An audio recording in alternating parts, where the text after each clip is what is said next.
Hello বন্ধুরা, কেমন আছেন সবাই? আশা করি সবাই ভালো আছেন এবং সুস্থ আছেন। তো বন্ধুরা, অবশেষে পুজোর আগে সুখবর পেল রাজ্যের সরকারি কর্মচারীরা। কারণ পুজোর আগেই তাদের যে বেতন বৃদ্ধির কথা ছিল, অর্থাৎ পুজোর আগে যে 4% ডিএ দেওয়ার কথা ছিল, সেই সিদ্ধান্তে রাজ্য মঞ্জুরি দিয়েছে। মঞ্জুরি হয়েছে টাকা বা অ্যালটমেন্ট কবে থেকে পাবেন এই মঞ্জুরির টাকা বা বেতন বৃদ্ধির টাকা, তা আজকের ভিডিওতে আপনারা জানতে পারবেন। তো ভিডিওটা কেউ স্কিপ করবেন না। দেখতে পাচ্ছেন পুজো আসছে, তার ঠিক আগে 4% মহার্ঘ ভাতা বা ডিয়ারনেস অ্যালাউন্স বা ডিএ বৃদ্ধির সিদ্ধান্ত জানালো রাজ্য সরকার। তবে সরকারি কর্মচারীরা দীর্ঘদিন ধরেই দাবি করে আসছিল, সেই দাবি মেনে আপাতত 4% ডিএ বাড়ানো হলো সরকারি কর্মচারীদের। উৎসবের মরশুমে শুরু হওয়ার ঠিক আগেই এই 4% মহার্ঘ ভাতা বা ডিআরএস অ্যালাউন্স বা ডিএ বৃদ্ধির ঘোষণা করল রাজ্য সরকার। দীর্ঘদিন ধরে এই মহার্ঘ ভাতা বৃদ্ধির একটা দাবি ছিল, অবশেষে দুর্গাপুজোর ঠিক আগে মহার্ঘ ভাতা বৃদ্ধির ঘোষণা করল সরকার। সেজন্য ইতিমধ্যেই পর্যাপ্ত অর্থ বরাদ্দ করে দিয়েছে রাজ্য সরকার।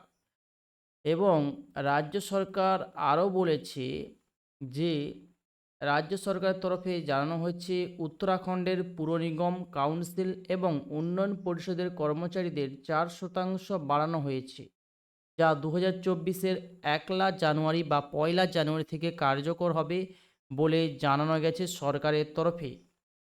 সেই সিদ্ধান্তর ফলে রাজ্যে প্রায় 35,000 কর্মচারী লাভবান হবে বলে একাধিক রিপোর্ট থেকে জানা গিয়েছে। অর্থাৎ প্রতিটি সরকারি কর্মচারীর মুখে হাসি ফোটাতে চলেছে সরকার।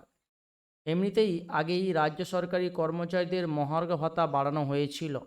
আপাতত সপ্তম বেতন কমিশনের আওতায় উত্তরাখণ্ডের রাজ্য সরকারি কর্মচারী এবং পেনশনভোগীরা 46% মহার্ঘ ভাতা পান। তবে গতবার উত্তরাখণ্ডের রাজ্য সরকারি কর্মচারী এবং পেনশনভোগীরা 4% ডিএ বাড়ানো হয়েছিল। আগে তার 42% মহার্ঘ ভাতা পেতেন। ধীরে ধীরে তাদেরও বেতন বৃদ্ধি ঘটল অবশেষে। কারণ ইতিমধ্যে যে খবর উঠে আসছে, কেন্দ্র সরকারি কর্মচারী এবং পেনশনভোগীরা আরও এক দফায় মহার্ঘ ভাতা বাড়ানো হতে পারে। একাধিক রিপোর্ট অনুযায়ী প্রতিবার যেমন উৎসবের মরশুমে কেন্দ্র সরকারি কর্মচারী এবং ডিএ এবং অবসরপ্রাপ্ত কেন্দ্র সরকারি কর্মচারীদের বেতন বৃদ্ধি ঘটে, অর্থাৎ ডিআর এবং ডিএ দুটি বৃদ্ধি ঘটে থাকে, ডিআরএস অ্যালাউন্স এবং ডিআর। এখন তার সপ্তম বেতন কমিশনের আওতায় 50% ডিএ বা ডিআর পান, যা বেড়ে 54% হতে পারে। অর্থাৎ একটা সরকারি কর্মচারী যদি বেতন আমি গড়ে ধরি 22,000 টাকা করে হয়, তাহলে তার এই ডিএ বৃদ্ধির ফলে তাদের বেতন গিয়ে দাঁড়াবে 26 থেকে 27,000 টাকা পর্যন্ত। অর্থাৎ একটা সরকারি কর্মচারীর বেতন গিয়ে দাঁড়াবে 26 থেকে 27,000 টাকা নিম্নতম বেতন।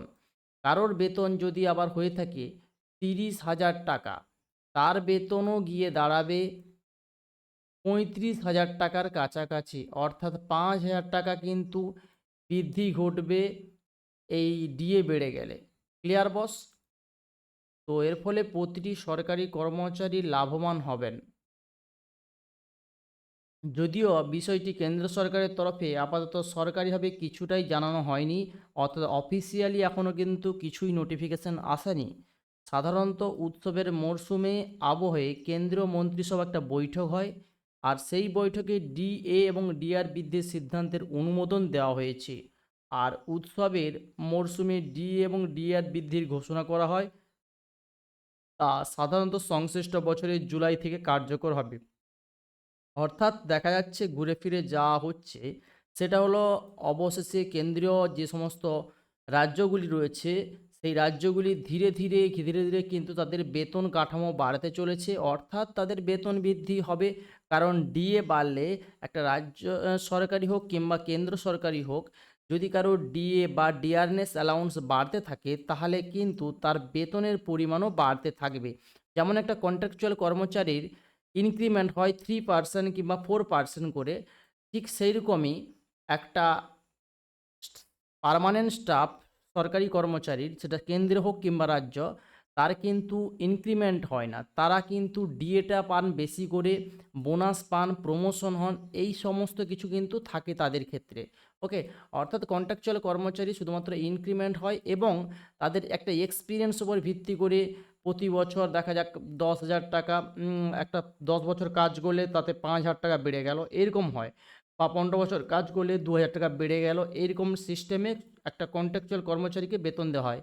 কিন্তু একটা স্থায়ী চাকরি কর্মচারীর ক্ষেত্রে এটা কিন্তু নয়। ওকে, সো তা দেখা যাচ্ছে যে ধীরে ধীরে প্রতিটি সরকারি কর্মচারীর বেতন বৃদ্ধি ঘটেছে বিভিন্ন রাজ্যে। তো আমাদের পশ্চিমবঙ্গ রাজ্যে কবে বেতন বৃদ্ধি ঘটে সেটাও আপনাদের সামনে তুলে ধরবো। তো ভিডিওটি কেমন লাগলো সেটা কমেন্টস বক্সে অবশ্যই কমেন্টস করে জানাবেন। ভিডিও যদি ভালো লাগে তো অবশ্যই একটা লাইক করবেন, চ্যানেলটিকে সাবস্ক্রাইব করে নেবেন। তো thanks for watching my video.